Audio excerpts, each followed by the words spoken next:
اغثنی وامددنی ونورنی واسقنی وعطنی واکرمنی وانصرنی وانظرنی وارحمنی واحفظنی وارشدنی۔ خدا خود میرے مجلس بود اندر لامکا خسرو، محمد شم محفل بود شب جائے کہ من بودم۔ میرے امام فاضل بریلوی رضی اللہ تعالیٰ عنہ آقا کریم صلی اللہ علیہ وسلم کی بارگاہ میں یوں خراج منظوم پیش کیا۔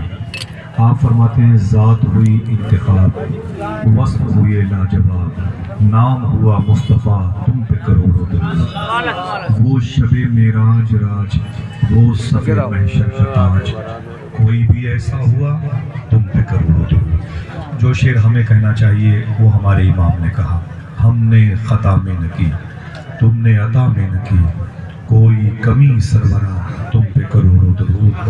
کام وہ لے لیجئے تم کو جو راضی، ایک ہی سجدے میں کیوں رات گزر جاتی ہے۔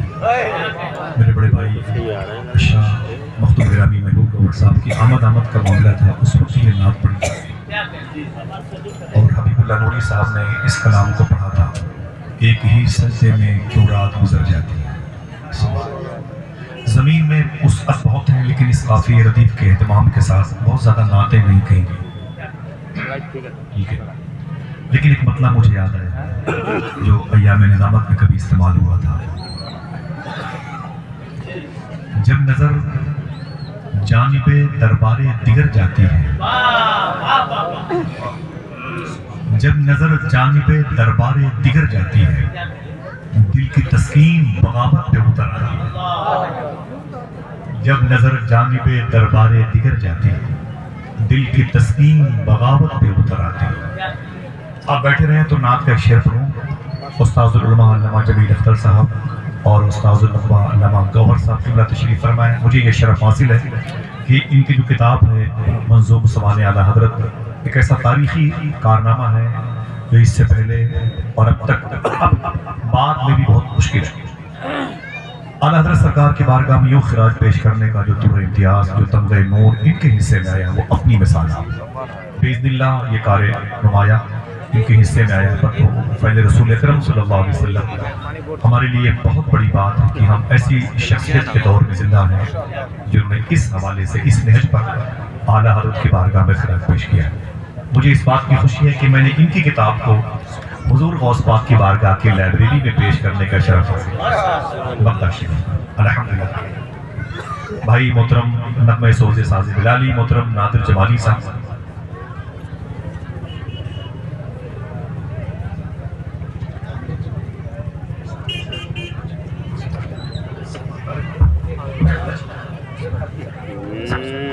خوب فیض لوٹا ہے شاعر ادب محترم شاہ مسعود عبیدی شاہ صاحب، ان کے دل میں جو شیوخ کی محبتیں ہیں اللہ اس جناب کی لوگ کو سلامت رکھے۔ میراج بھائی کی کوشش سیدی سرکار قمر الدین شاہ رحمۃ اللہ تعالی کے عرس کی تقریب ہے، جس کو جہاں جگہ ملے بیٹھ جائے۔ ایک نعت کا شعر پڑھ دوں، اگر دل کہے تو سبحان اللہ کہیے گا، حالانکہ دل تو سبحان اللہ کہتا ہے۔ رکوع سجدے تشہد قیام بنتے گئے، رکوع سجدے تشہد قیام بنتے گئے، حضور چلتے گئے اور نظام بنتے گئے۔ باری باری بولیے گا، ایک ہفتے کے بعد تو نمبر آ ہی جائے گا۔ رکوع سجدے تشہد قیام بنتے گئے، حضور چلتے گئے اور نظام بنتے گئے۔ جو لوگ پشتوں سے کچھ بھی نہ تھے سوائے غلام، درود پڑھتے گئے اور امام بنتے گئے۔ جو لوگ پشتوں سے کچھ بھی نہ تھے سوائے غلام، درود پڑھتے گئے اور امام بنتے گئے۔ بس ایک نام محمد چنا گیا اور پھر اس ایک نام سے سب نیک نام بنتے گئے۔ جو لوگ پشتوں سے کچھ بھی نہ تھے سوائے غلام، درود پڑھتے گئے اور امام بنتے گئے۔ میں سلام کروں، میرے سلام کا جواب دیں، مل جل کر کے درود شریف پڑھتے ہیں۔ السلام علیکم ورحمۃ اللہ وبرکاتہ۔ اس کے بعد درود شریف پڑھنے کا عمل یہ لازمی ہے۔ گفتگو کی اوائل عمری سے پہلے حضور صلی اللہ علیہ وسلم کی بارگاہ نور و کرم میں یہ درود کا جو خراج ہے یہ بڑا مبارک خراج ہے۔ سنیں غور سے، ایسا کیوں ہوتا ہے؟ آپ کو پتا ہے درود کیوں پڑھا جاتا ہے؟ حضور کو یاد کرنے کی وجہ کیا ہے؟ اور بہت ساری ارواح طیبہ ہیں جن کی بارگاہ میں ہم اپنی محبتوں کا خراج پیش کر سکتے ہیں۔ تو پتہ چلا کہ ہماری زندگی حضور کی وجہ سے، ہماری آنکھیں جو تنہائی میں مسلمان ہونے کا دعویٰ کرتی ہیں حضور کی وجہ سے، ہماری جو سانسوں کا آوا گون ہے یہ حضور کی وجہ سے۔ حضور کائنات کی ڈلیوری کا سبب ہے، حضور وجہ تخلیق کائنات ہے، حضور مقصود کائنات ہے۔ میرے آقا صلی اللہ علیہ وسلم کی حدیث شریف ہے، حضور ارشاد فرماتے ہیں جب کوئی میری بارگاہ میں درود شریف پڑھتا ہے میں اس کی آواز کو بھی سنتا ہوں، اسے پہچانتا ہوں۔ اگر یہ بات خوشی کی ہے تو آپ کو خوش ہو کے سبحان اللہ کہنا چاہیے۔ پھر سے ریورس کر دوں، حضور فرماتے ہیں جب کوئی میری بارگاہ میں درود پڑھتا ہے میں اس کی آواز کو بھی سنتا ہوں، اسے پہچانتا ہوں۔ حالانکہ بہت دور ہے، یہاں سے تقریباً 3000 کلومیٹر کے فاصلے پر حضور سے آپ دور ہیں۔ یہاں سے مدینے کا ظاہری فاصلہ بھی 3-3.5 سے کم نہیں، کلومیٹر سے کم نہیں ہوگا، لیکن آپ نے حضور کو یاد کرنے کی سعی کی، ارادہ کیا، خبر حضور کو ہو گئی۔ محبت سے کہتے ہیں سبحان اللہ۔ آئیے ایک بات بتاتے ہیں درود کے حوالے سے تاکہ ہمارا دل لگے، خشوع اور خضوع پیدا ہو، ہمارا دل حضور کی محبت میں غلطہ ہو، ہمارا دل حضور کی محبت کے سمندر میں غرق ہو جائے، ہم یاد حضور میں مست مگن ہو جائیں۔ آج ہمارا خیال، ہماری فکر، ہمارا سینس حضور کی طرف سے بے توجہی کا شکار ہے۔ آئے بیٹھے ہیں، کوئی زیادہ محنت نہیں کرنی پڑے گی، آپ کو صرف بیٹھے رہنا ہے۔ آپ کو بیدار کرنے کی بھی ذمہ داری کسی کی نہیں ہے، آپ جہاں ہیں وہی خوش ہیں۔ کبھی دل کہے تو آپ سبحان اللہ بھی کہتے ہیں۔ میں لکھنؤ کے قریب کا ہوں، وہاں زیادہ ہنگامہ پسند نہیں کرتے ہوں، ٹھیک ہے۔ آقا کریم صلی اللہ علیہ وسلم کی بارگاہ میں ایک شخص کی عادت تھی، وہ درود پڑھتا تھا۔ اس کا اٹھنا بیٹھنا سونا جاگنا حضور پر درود پڑھنے کی صورت میں ہوتا تھا۔ چھوٹا سا ایک کاروبار کپڑے کا گٹھر اپنے سر پہ سجا کر کے حضور صلی اللہ تعالی علیہ وسلم کی بارگاہ نور و کرم میں وہ درود کا خراج پیش کرتا ہوا سفر کرتا تھا۔ کپڑے کا تاجر، کپڑے کا بزنس مین سر پہ گٹھر رکھ کے حضور کی بارگاہ میں جاتا۔ جب اس سے کوئی پوچھتا کہ بھائی کیا بیچتے ہو تو پہلے درود پڑھتا تھا، پھر بتاتا کہ کپڑے بیچتا تھا۔ کپڑوں کی قیمت کتنی ہے تو درود پڑھتا تھا، پھر قیمتیں بتاتا تھا۔ جب پیسوں کے لین دین کا معاملہ آتا تو درود پڑھتا تھا، پھر پیسوں کی بات کرتا۔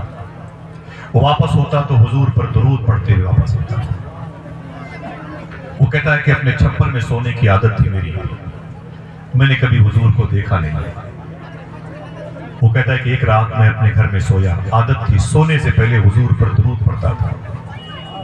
اٹھنے کے بعد بستر پہ وضو سے خالی ہو کر کے پھر آتا اور حضور کی بارگاہ میں درود خوانی کرتا، درود پڑھتا۔ وہ کہتا ہے میں اس شب اپنے گھر کی دیواروں در کے سائے میں سویا، چھپر کے نیچے سویا، دیکھنا کتنے لوگ سبحان اللہ کہتے ہیں۔ وہ کہتا ہے میں نے سویا تو میرے خواب میں حضور تشریف لائے۔ اونچی آواز میں بولے حضور آ سکتے ہیں کہ نہیں؟ نا ایسی آواز میں تو لوگ نہیں بولتے ہیں، ایسی آواز میں تو عاشق نہیں بولتے۔ مجھے بتائیں حضور آ سکتے ہیں کہ نہیں؟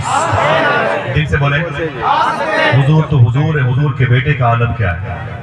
پیر مہر علی شاہ بودرہ شریف پڑوسی ملک میں ان کا مرید ان کے پیر کو دبا رہا، مرید نے کہا بابا دعا کر دیں بغداد شریف چلا جاؤں گا۔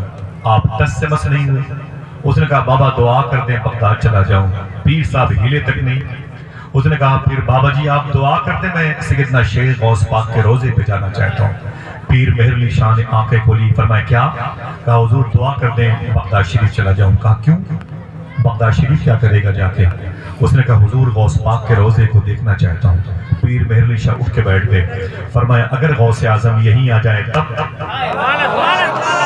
تذکرہ غوثیہ میں لکھا ہے کہ سامنے سیدنا شیخ عبد القادر جیلانی کھڑے ہیں۔ کیا مطلب؟ جب ان کے گدا بھر دیتے ہیں شاہان زمانہ کے جو، محتاج کا جب یہ عالم ہے، مختار کا عالم، مختار کا عالم، تو حضور آ سکتے ہیں کہ نہیں؟ جس کا عقیدہ ہے ذرا اونچی آواز میں بولے آ سکتے ہیں کہ نہیں؟ بد عقیدوں نے کہا حضور میرے جیسے ہیں، جیسے میں کہیں نہیں جا سکتا ویسے حضور کہیں نہیں آ سکتا۔ حضور شاہ مخدوم گرامی صوفی سلطان میاں شاہ صاحب قبلہ سے پوچھا تھا ایک شخص نے ہم میں اور حضور میں کیا فرق ہے؟ بولے بے وقوف یہ خیال خام ایمان کی کمزوری کی نشانی ہے، ایسا مت سوچ۔ کہا بس میں تسکین قلبی کے لیے پوچھتا ہوں کہ ہم میں اور حضور میں کیا فرق ہے؟ بولے خاموش، کروڑوں اربوں خربوں گنا زیادہ فرق ہے، تو نے سوچ کیسے لیا؟ اس نے کہا میں کم پڑھا لکھا آدمی ہوں، مجھے کوئی ایک مثال دے کے مطمئن تو کر دیں کہ مجھ میں اور حضور میں کیا فرق ہے، ایک ہی بات بتا دیں۔ صوفی صاحب نے جملہ کہا تھا، اسے سونے کے قلم سے لکھیے گا، میں اپنی پیشانی جھکاتا ہوں ان بڑوں کے قدم کے نیچے۔ صوفی صاحب نے فرمایا سن ایک بات بتاتا ہوں تجھ میں اور حضور میں ایک فرق یہ بھی ہے۔ بولے کیا؟ تو صوفی سلطانیہ فرماتے ہیں کہ تم اگر کھانا نہ کھاؤ تو بھوکے مر جاؤ، حضور اگر کھانا نہ کھائیں تو کھانا مر جائے۔ تم اگر پانی نہ پیو تو پیاسے مر جاؤ، حضور اگر پانی نہ پیے تو پانی۔ اللہ اللہ، سوچ کیسے لیا؟ وہ کہتا ہے کہ میری بار میں درود خواتا حضور، درود پڑھنے کی عادت تھی، میری علامت میری نشانی درود پڑھنے والے جیسی ہے۔ جب میں نے سویا تو میرے خواب میں حضور تشریف لائے، سبحان اللہ، کبھی حضور کو دیکھا نہیں تھا۔ بغیر دیکھے درود پڑھنے والا کہتا ہے کہ اب جب دیکھا تو پھر درود پڑھنے سے کیوں خاموش رہتا؟ حضور کی آنکھیں دیکھی لاجواب، سبحان اللہ، حضور کے لب و رخسار لاجواب تھے۔ تیرا حسن میری نگاہ میں بخدا خدا کی کتاب ہے، تیری بندگی تو الگ رہی، تجھے دیکھنا بھی ثواب۔ وہ کہتا ہے حضور کو دیکھتا رہا اور درود پڑھتا رہا، حضور کی آنکھیں دیکھتا رہا، درود پڑھتا رہا، حضور کے لب و رخسار و زکن و صدر و بطن مبارکہ دیکھتا رہا، درود پڑھتا رہا۔ وہ کہتا ہے کہ حضور نے کرم فرمایا، اپنے دونوں بازوؤں کو، اپنے دونوں ہاتھوں کو پھیلایا اور پھیلا کر کے میرے ان بازوؤں کو پکڑا اور پکڑ کر کے حضور اپنی طرف کھینچتے ہوئے ایک جملہ ارشاد فرمایا۔ دیکھنا کتنے ذہین عاشق بیٹھے ہوئے، کیا سبحان اللہ اس مبارک جملے پہ کہہ سکتے ہیں؟ وہ کپڑا بیچنے والا غریب تاجر کہتا ہے کہ حضور نے میرے دونوں بازوؤں کو پکڑا اور پکڑ کر کے اپنی طرف کھینچتے ہوئے ارشاد فرمایا، اے میرے عاشق سن، میں تیرے ان ہونٹوں کو چومنا چاہتا ہوں جن ہونٹوں سے تو مجھ پہ درود پڑھا کرتا ہے۔ اللہ، میں تیرے ان ہونٹوں کو چومنا چاہتا ہوں جن ہونٹوں سے تو مجھ پر درود پڑھتا ہے۔ وہ کہتا میں کانپ گیا، میں رونے لگا، میں نے کہا نا حضور، میرے ہونٹ بڑے گندے ہیں، گناہگار کے ہونٹ ہیں، آپ کے ہونٹ بڑے پیارے ہیں۔ جبریل کو جگانا ہوا تو اپنے ہونٹوں کو جبریل نے آپ کے تلوے سے مس کیا تھا۔ آقا آپ میرے ہونٹوں کو نہ چھوئیں، گنہگار کے ہونٹ ہیں، فحش باتوں کا غلبہ ہے ان ہونٹوں پہ۔ حضور فرماتے نا میں تیرے ان ہونٹوں کو چوموں گا۔ وہ کہتا میں کانپتا رہا، حضور میرے ہاتھوں کو اپنی طرف کھینچتے رہے، میرے بازوؤں کو۔ مجھے لگا اب بس حضور کے دونوں ہونٹ میرے ہونٹ سے مل جائیں۔ میں نے اپنا چہرہ گھما لیا، میں نے اپنا چہرہ گھما لیا۔ جب میں نے چہرہ گھما لیا تو حضور کے دونوں ہونٹ میرے گال پہ چپک گئے۔ جب گال پہ چپک گئے تو ٹھنڈک محسوس ہوئی۔ جب ٹھنڈک محسوس ہوئی تو میری آنکھ کھل گئی۔ جب میری آنکھ کھل گئی تو نیند سے بیدار ہو گیا تھا۔ وہ کہتا ہے کہ میں نے کیا دیکھا؟ میں اپنے گھر میں ہوں لیکن میری جھونپڑی مہک رہی ہے۔ سبحان اللہ۔ میں چپ ہوں کہ شاید تھوڑی دیر کے بعد پھر آپ سبحان اللہ کہیں۔ اچھا مہک سکتی ہے کہ نہیں؟ وہ کہتا ہے حضور میرے خواب میں آئے تھے، جب میں نیند سے بیدار ہوا تو میری جھونپڑی خوشبودار تھی۔ شیخ عبدالعزیز دباغ رحمۃ اللہ تعالیٰ علیہ پڑھے لکھے نہیں تھے، امی بزرگ تھے، شیخ عبدالعزیز دباغ، لیکن ان کے دور کے بڑے بڑے محدثین ان کے سامنے آتے اور بیٹھ کے پوچھتے آپ یہ بتائیں یہ حدیث شریف قوی ہے کہ ضعیف ہے، یعنی اصلی ہے کہ ڈپلیکیٹ ہے۔ شیخ عبدالعزیز دباغ کے سامنے لوگ آ کے پوچھتے حضور میں حدیث شریف پڑھتا ہوں جسے حضور نے بیان کیا، آپ سن کے بتائیں یہ حدیث شریف اصلی ہے کہ ڈپلیکیٹ ہے۔ شیخ عبدالعزیز دباغ ایسے بیٹھے رہتے، سامنے والا حدیث شریف پڑھتا، آپ فرماتے خوش ہو جاتے مبارک ہو یہ حدیث شریف حضور نے بیان فرمائی ہے۔ اور کبھی کبھی کہتے سن چپ اس کو اپنے ذہن سے نکال دے، یہ باتیں حضور نے نہیں بیان کی، یہ بعد میں کسی نے گڑھ لی ہے۔ کسی نے پوچھا تھا شیخ عبدالعزیز دباغ سے آپ کو کیسے پتا چلتا ہے کہ یہ حدیث شریف اصلی ہے کہ ڈپلیکیٹ ہے؟ آپ نے فرمایا جب میرے سامنے کوئی اصلی درود حدیث شریف کو پڑھتا ہے تو حرف مہکنے لگتے ہیں، حرف خوشبودار، جو باتیں حضور کی ذہن مبارکہ سے نکلی ہیں وہ حروف مہکتے ہیں، ان حروف کی خوشبوؤں سے میں سمجھ لیتا ہوں کہ یہ باتیں حضور کے ذہن کا بوسہ دے کے ظاہر، تو گھر کیوں نہ مہکتے ہیں؟ وہ کپڑا بیچنے والا کہتا ہے میں نے شکر کے سجدے کیے، گھر میرا خوشبودار تھا، فجر کی نماز پڑھی، گلی سے نکلا نا تو محلے کے لوگوں نے دوڑا کے پکڑا، بولے ٹھہرنا بھائی ٹھہرنا ٹھہرنا۔ میں نے کہا کیا بات ہے؟ لوگوں نے کہا کہ اتنا غریب انسان، پہننے کے لیے تیرے پاس کپڑے نہیں ہیں، کھانے کے لیے روٹیاں نہیں ہیں، تیرے پاس کھانے کے لیے روٹیاں نہیں ہیں، رہنے کے لیے مکان نہیں ہے، اتنا قیمتی عطر تو نے کہاں سے لگایا؟ اتنا قیمتی عطر تو نے کہاں سے لگا لیا؟ وہ رو گیا، اس نے کہا نا میں نے کوئی عطر نہیں لگایا۔ لوگوں نے کہا پھر جو تیرے بدن سے خوشبو آ رہی ہے، وہ رو کے بولا یہ جو خوشبو میرے بدن سے آ رہی ہے یہ میرے بدن کی خوشبو نہیں، حضور کے بدن کی خوشبو میرے بدن سے آ رہی ہے۔ کہا تجھے کیسے مل گئی؟ تو رو کے بولا یہ درود پڑھنے کی وجہ سے مجھے۔ کیا دقت ہے آپ کو درود پڑھنے میں؟ صاحبوں حضور کو یاد کیا کرو، آقا کریم صلی اللہ علیہ وسلم تمہارے درود کو سننا چاہتے ہیں، حضور نے تم سے محبت کی ہے،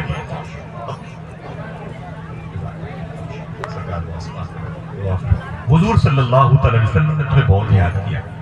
میں نے ایک رات میں دو مرتبہ مدینہ شریف میں اس پہاڑی میں جا کر کے حضور کی ان مبارک چیخ سسکیوں کو سنا ہے جو حضور نے جبریل کے کہنے پر کہ میں نے آپ کی امت کو جہنم میں دیکھا ہے۔ حضور 3 دن تک اس پہاڑ میں اتنی اس قدر اپنی امت کو یاد کر کے روئے تھے کہ حضور کے آنسوؤں کی وجہ سے پہاڑوں پہ گڈھے بن گئے تھے۔ آج بھی وہاں سے حضور کے رونے کی آواز آئی۔ صدیق اکبر قریب سے گزرے تو ایک عیسائی سے کہا تو نے میرے نبی کو دیکھا؟ اس نے کہا مجھے نہیں معلوم تمہارا نبی کون ہے، لیکن اس پہاڑ پر کوئی 3 دن سے رو رہا ہے، اس کے رونے کی وجہ سے میری بکریوں نے کھانا پینا بند کر دیا۔ اتنا حضور نے تم سے محبت کیا ہے، اور ہم نے بھی کبھی حضور کو یاد کیا؟ ہاں مجھے بتائیں، آج ایک موقع ملا بھی تھا تو میرے بھائی کھڑے ہیں، وہ یہی سوچ کے بیٹھ جاتے ہیں کہ اس مبارک مجلس میں جس زمین پر بیٹھ کے ہم سبحان اللہ کہیں گے، ہو سکتا ہے کہ وہ زمین میری بیٹھنے کی گواہی میدان محشر میں۔ مسلمانوں کو کے بچوں کو اس قدر لاؤبالی پن کے شکار نہیں ہونا چاہیے۔ مجھے یاد نہیں میں نے بغداد شریف کتنے سالوں میں کتنی مرتبہ، ایک سال میں 4 مرتبہ میری حاضری ہوتی ہے۔ ان سب کی دنیا میرے سر کا تاج ہے، کرم ہے سیدنا شیخ کا، دعائیں ہیں۔ میں نے دیکھا کہ اجڑا ہوا عراق ہے، 18 لاکھ مسلمان مار دیے گئے، ابھی ان لوگوں کو ہوش نہیں آیا۔ 16 لاکھ تقریباً ملک شام سیریا میں لوگ مارے گئے، پورا فلسطین اجاڑ دیا گیا، ابھی ہوش نہیں۔ ابھی مجلسوں میں بیٹھ کے پبجی گیم کھیلنے کی عادت نہیں، ابھی دوسروں کی بہن بیٹیوں کو تعیش پرستی کی نگاہ سے دیکھنے کی لت پڑی۔ ہاں سمجھ رہے ہیں؟ لیبیا کے معمر قذافی کو بڑی بے دردی کے ساتھ مارا گیا، پورے ملک پر تسلط ہوا عیسائیوں کا۔ افغانستان کی ہر زمین کو تورا بورا کھاڑی بنا دیا گیا، ابھی ہوش نہیں آیا۔ عراق کے صدر صدام حسین کو پھانسی دے دی گئی، ابھی ان کو پتہ ہی نہیں کہ دنیا کے حالات کیا ہیں۔ آپ ہندوستان میں دیکھ رہے ہیں نئے قانون بن رہے ہیں، ابھی تو ہندوستان میں مسجد سے مائک جو ہارن ہے وہ کم کیا جا رہا ہے۔ اگر یہی حالت مسلمانوں کی رہی تو مینار اتار لیے جائیں گے، قرآن کے پارے جلا دیے جائیں گے۔ یہ نقاب اوڑھ کے جو میری بچیاں بیٹھی ہیں، میری بہنیں بیٹھی ہیں، ان کو حجاب پہننے کے لیے پرمیشن لینا پڑے گا۔ یہ جن چہروں پر داڑھی ہے نا، داڑھی رکھنے کے لیے آپ کو حکومت سے اپلیکیشن دے کر کے منظوری آپ کو لینی پڑے گی۔ آپ کو اذان دینے کے لیے پہلے پرمیشن لینا پڑے گا، تب آپ خدا کا نام لیں گے۔ آپ کو حضور صلی اللہ علیہ وسلم کی محبت کی اس مجلس میں بیٹھنے کی توفیق ملی تھی اور آپ نے اسے ٹہلتے ہوئے گزارا دیا۔ دعا کرو قوم مسلم کی روح زندہ ہو، قوم مسلم کی فکر زندہ ہو، دعا کرو کہ قوم مسلم کے نظریات زندہ ہو۔ پوری دنیا میں جہاں بھی یہ لوگ جاتے ہیں دیکھتے ہیں، میں بھی کہیں نہ کہیں چلا جاتا ہوں ہندوستان کے بعد، میں دیکھتا ہوں کہ مسلمانوں کی آوارگی عجیب و غریب اسلام کے زوال کا سبب بنی ہوئی۔ نہر دجلہ کے قریب بیٹھ کے بہت رویا، نہر فرات کے قریب بیٹھ کے بہت رویا۔ میں نے کہا تیرے دامن میں ایک ہی دن میں 3.5 لاکھ مسلمانوں کی لاشیں آئی تھیں۔ دنیا کی سب سے بڑی لائبریری بغداد میں تھی، اس کی سیاہی سے نہر دجلہ کا پانی تقریباً 1 سال تک کالا ہو گیا تھا۔ ابھی اپنے بزرگوں کی قربانیاں یاد ہیں۔ کون آئے گا تمہیں لطیفے کو ہی سنائے گا کپل شرما کے عمر شریف کے ڈرامے آپ بیٹھو گے کہتے ہو حکومتیں بڑی خراب ہیں ہم کتنے اچھے ہیں. ذرا سوچو آج درود پڑھنے کی بات کی جاتی ہے. اللہ نے قرآن میں ارشاد فرمایا محمد الرسول اللہ, محمد اللہ کے رسول ہیں. کیا فرمایا؟ محمد اللہ کے رسول. اونچی بولے محمد اللہ کے رسول. ہاتھوں کو اٹھا کے بولے جس کا عقیدہ ہے وہ بولے محمد اللہ کے رسول ہیں. 200 سال پہلے جن لوگوں نے بارسوئی کے اس علاقے میں کٹیہار میں کشن گنج میں حضور کے نام کی محفل سجائی ہے ان کے بھی نعرے یہی تھے محمد اللہ کے رسول. اور 200 سال کے بعد جو آپ کے ناتی پوتے آنے والے ہیں ان کا بھی نعرہ یہی ہوگا محمد اللہ کے رسول. لفظ تھے کا تصور نہیں ہے. جو کہتا ہے حضور تھے وہ خود ہے سے تھے ہو جاتا ہے. وہ خود ہے سے تھے ہو جاتا ہے. ہر صدی میں یہی نعرہ بلند ہوگا محمد اللہ کے رسول. ایک بات یاد کر لیں کیا مطلب کئی معنی ہیں کئی جہت سے اس کو آپ دیکھ سکتے ہیں. وہ جو امی حلیمہ کی بکریاں چراتے تھے لوگ کہتے ہیں ان کو صرف یہ اسی نگاہ سے مت دیکھنا یاد رکھنا وہ محمد اللہ کے رسول ہے. مدینہ شریف میں جنہوں نے اپنے مہمان کے آنے پر بستر کی گندگی کو اپنے ہاتھوں سے صاف کیا جو مہمان کی وجہ سے اس کو یوں ہی مت سمجھنا یاد رکھنا وہ محمد اللہ کے رسول ہے. اپنی مبارک چپل کو ٹوٹی ہوئی چپل شریف کو نالے شریف کے اپنے ہاتھوں سے سلنے کا مطلب نہیں کہ وہ چپل ہی سلا کرتے تھے. یاد رکھنا ان کا اسٹیٹس کیا ہے محمد اللہ کے رسول ہیں. اونچی بولے ہیں تھے نہیں. اب سوال پیدا ہوتا ہے کہ ہے تو نظر آنا چاہیے. علامہ جمیل اختر صاحب قبلہ ہے نظر آ رہے ہیں. علامہ محبوب گوہر صاحب قبلہ ہیں نظر آ رہے ہیں.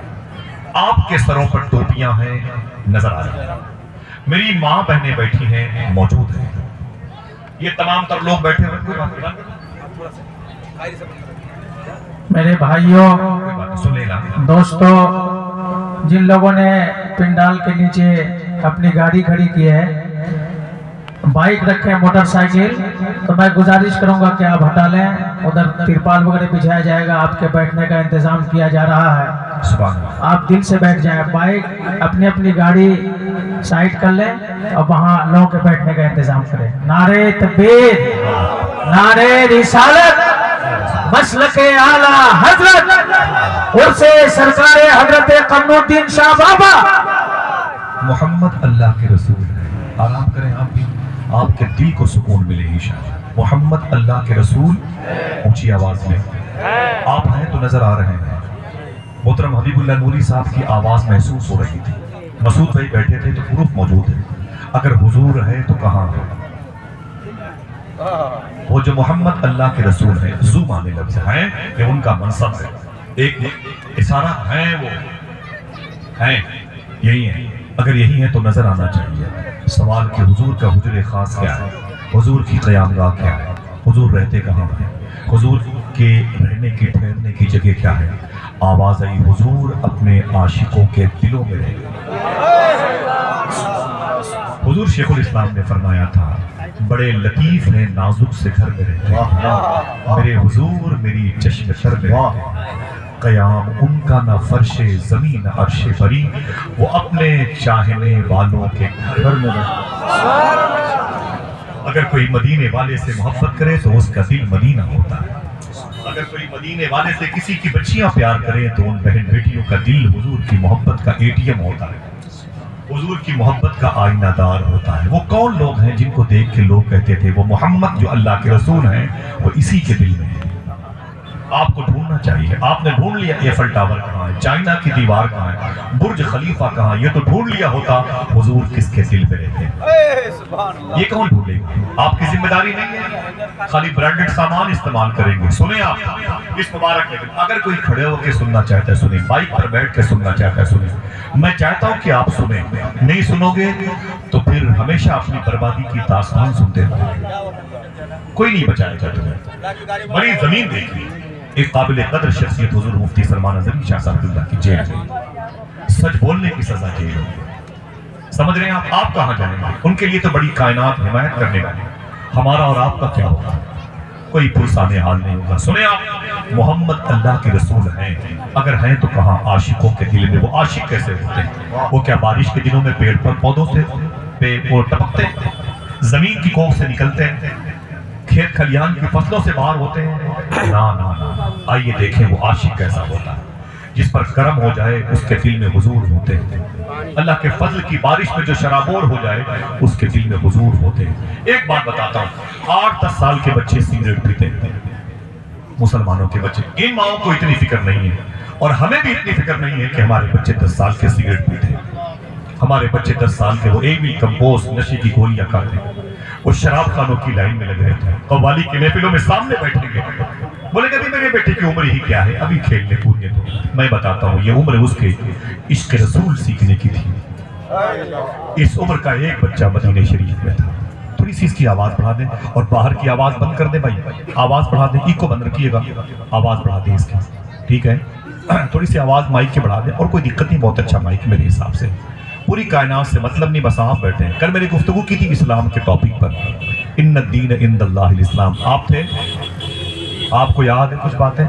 لوگوں کو بتا دیجئے گا تاکہ آپ بھی اپنی ذمہ داریوں سے سبوک دوش ہو جائیں.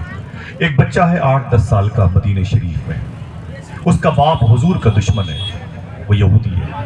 اس کی ماں حضور سے دشمنی رکھتی ہے. اس کے گھر میں اگر کسی کی باتیں ہوتی ہیں خلاف لہجے میں تو حضور کی باتیں ہوتی ہیں. رات دن حضور کو گالیاں دینے والا گھر, جس کے در و دیوار حضور کے خلاف بولنے والے, جس کے گھر کے برتن بھی حضور کے خلاف گواہی دے رہے, پورا گھر حضور کی دشمنی میں ڈوبا ہوا تھا. وہ بچہ کہتا ہے مجھے پتہ نہیں کہ محمد کون ہے, میرے گھر میں محمد کی برائیاں ہوتی ہیں, مجھے علم نہیں کہ محمد کا اخلاق کیسا ہے, میرے گھر میں محمد کے اخلاق پر کمنٹس ہوتا ہے, تنقید ہوتی ہے, مجھے پتہ نہیں وہ کیسے ہے. میرا باپ لوگوں کو بلا بلا کے کہتا خبردار محمد سے دور رہنا, محمد سے ملنا نہیں, محمد کے پاس مت جانا. وہ کہتا ہے مجھے علم نہیں, میں 9-10 سال کا ہوا نا, ایک دن میں مدینہ شریف کی گلی سے گزر رہا تھا. دیکھنا کتنے لوگ بولتے ہیں. وہ کہتا ہے ایک دن میں مدینہ شریف کی گلی سے گزر رہا تھا, میں ادھر سے جا رہا تھا, ادھر سے حضور آ رہے تھے. اگر دل پاک ہو جائے تو ادھر سے حضور آ رہے تھے کی جگہ ہے بھی ہو سکتا, ادھر سے حضور آ رہے تھے. یہ بچہ کہتا ہے میں ادھر سے جا رہا تھا, میں ادھر سے جا رہا تھا, ادھر سے حضور آ رہے تھے. میں نے کبھی حضور کو دیکھا نہیں, میں ٹھہر گیا اور حضور کو دیکھنے لگا. رخ سے نقاب اٹھاؤ, بڑی دیر ہو گئی, ماحول کو تلاوت قرآن کیے ہوئے. وہ کہتا میں حضور کو دیکھنے لگا, حضور کو دیکھتا رہا, حضور کی پیشانی دیکھی, حضور کے چشمان نور دیکھے, حضور کے لب و رخسار دیکھے, حضور کا ذقن مبارکہ دیکھا. وہ بچہ کہتا ہے میرے دل سے آواز آئی, ایسا انسان میں نے اس سے پہلے نہیں دیکھا. آواز آئی, دیکھتا بھی کیسے, بنانے والے نے دوسرا محمد بنایا. اللہ اکبر. وہ بچہ کہتا ہے بس حضور کو دیکھا تو دیکھتا رہا. حضور صلی اللہ تعالیٰ علیہ وسلم میرے سامنے کھڑے تھے. میں نے کہا آپ کون ہیں؟ حضور مسکرائے. سبحان. میں نے کہا آپ کون ہیں؟ تو حضور مسکرائے, فرمایا قرآن مجھ پر نازل ہوا ہے, جس بیوہ کے سر پہ کوئی دست شفقت نہ پھیرے وہ میں ہوں, اس کے سر پہ دست شفقت کو پھیرنے والا میں ہوں. جس یتیم کو کوئی اپنے قریب نہ لائے میں اسے اپنے سینے سے لگاتا ہوں. جسے بھوک لگے مجھے دیکھ لے, جسے پیاس لگے مجھے دیکھ لے, جہنم سے نکال کے جنت میں لے جانے والا میں, اللہ کے حضور سجدہ ریزی کی توفیق دلوانے والا میں, میرا نام محمد رسول اللہ.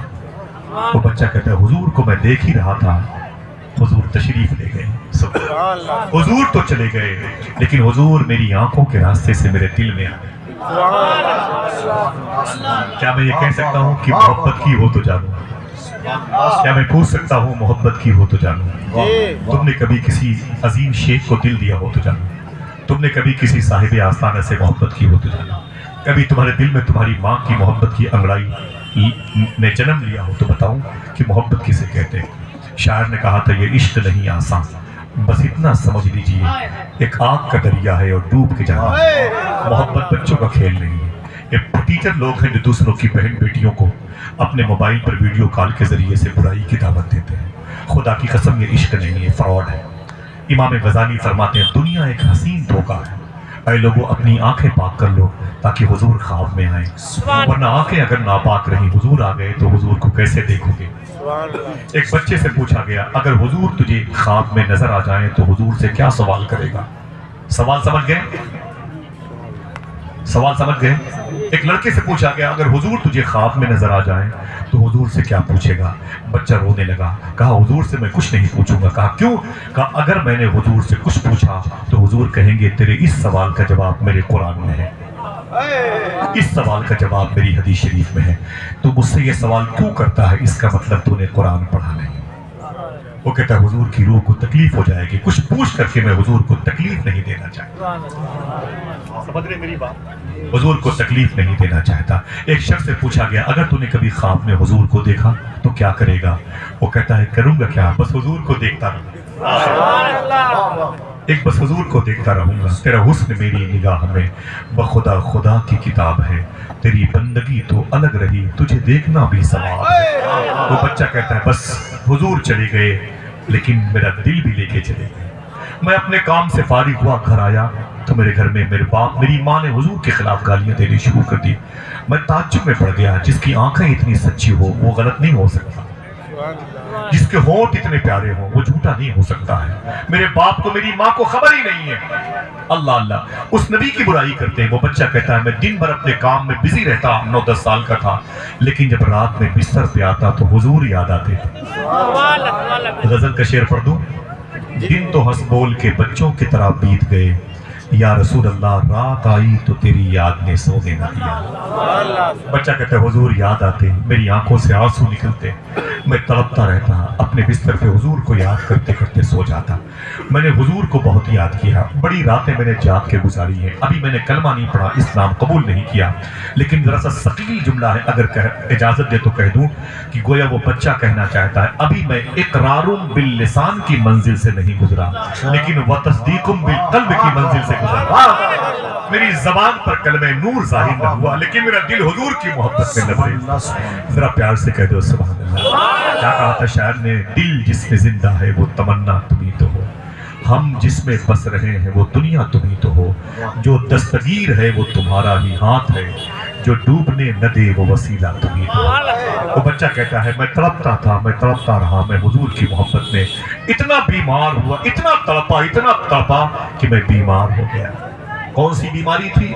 وہ شعر نے کہا تھا شباب بیمار تمہارا ہوں دوا مانگ رہا ہوں، مرنے کی مدینے میں دعا مانگ رہا ہوں۔ بچہ کہتا میں تڑپتا رہا اور پھر بیماری میرے اندر لگی۔ اسی بیماری کو بیماری عشق مصطفیٰ کہتے ہیں، اسی کو ہجر مصطفیٰ کا مریض کہتے ہیں۔ ابھی ہم نے حضور سے محبت نہیں کی اس لیے اس کی ہوا ہمیں لگے گی نہیں۔ وہ بچہ کہتا ہے کہ میں بستر پہ تڑپتا رہا، بیمار پڑ گیا، میری صحت متاثر ہو گئی، مجھے کھانے نہیں اچھے لگتے تھے، مجھے پانی نہیں اچھا لگتا تھا، جب میرے سامنے کوئی بیٹھ کے مسکراتا تو میرے دل پر ہتھوڑے گرتے تھے، میں پریشان ہو جاتا تھا۔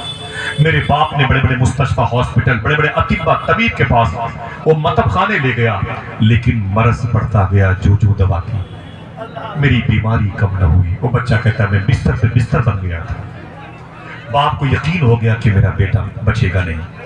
اگر آپ کے بچے 8-10 سال کے ہیں انہیں سنبھالو، ہاں بچوں کو اگر دنیا کی بیماریوں کی ہوا لگ گئی تب بچیں گے نہیں۔ پھر آپ کہو گے کوئی اس درد کو ایک باپ سے بہتر نہ سمجھے گا، جواں بیٹا گزر جائے تو کاندھا ٹوٹ جاتا۔ اپنے بچوں کو مغفرت کا سامان بناؤ، آپ کی ذمہ داری ہے، آپ کی ذمہ داری ہے، آپ کی ذمہ داری ہے۔ وہ بچہ کہتا ہے کہ میرا باپ میرے پاس آیا، اس نے کہا آئے میرے بیٹے تجھے ہوا کیا ہے؟ میں رونے لگا، میں نے کہا کیوں؟ کہتا ہے بڑے بڑے حکیموں کے پاس گیا لیکن تو ٹھیک نہ ہوا، بڑے بڑے اطباء کے پاس یعنی ڈاکٹروں کے پاس گیا تو ٹھیک نہ ہوا۔ اے میرے بیٹے تو بچے گا نہیں، لگ رہا ہے تو مر جائے گا، تو کیا چاہتا ہے؟ مرنے سے پہلے تیری آخری خواہش کیا ہے مجھے بتا دے۔ بچہ ڈر گیا، اس نے سوچا اگر میں نے آخری خواہش کا اظہار کیا تو میرے باپ کو تکلیف ہو جائے گی۔ دیکھنا جو بھائی کھڑے ہیں، گاڑیوں پر بیٹھے ہیں، جو زمین پر بیٹھے ہیں، جو علماء جن کی جوتیاں میرے سر کا تاج ہیں، ان کی آواز بلند کیسے ہوتی ہے۔ اس جملے کو سن کے باپ نے کہا میرے بیٹے تیری آخری وصیت کیا ہے بتا دے، تو بچے گا نہیں، بتا دے میرے بیٹے بتا دے۔ باپ نے کہا ابو اگر میں نے آخری وصیت کی بات کی تو آپ کو تکلیف ہوگی،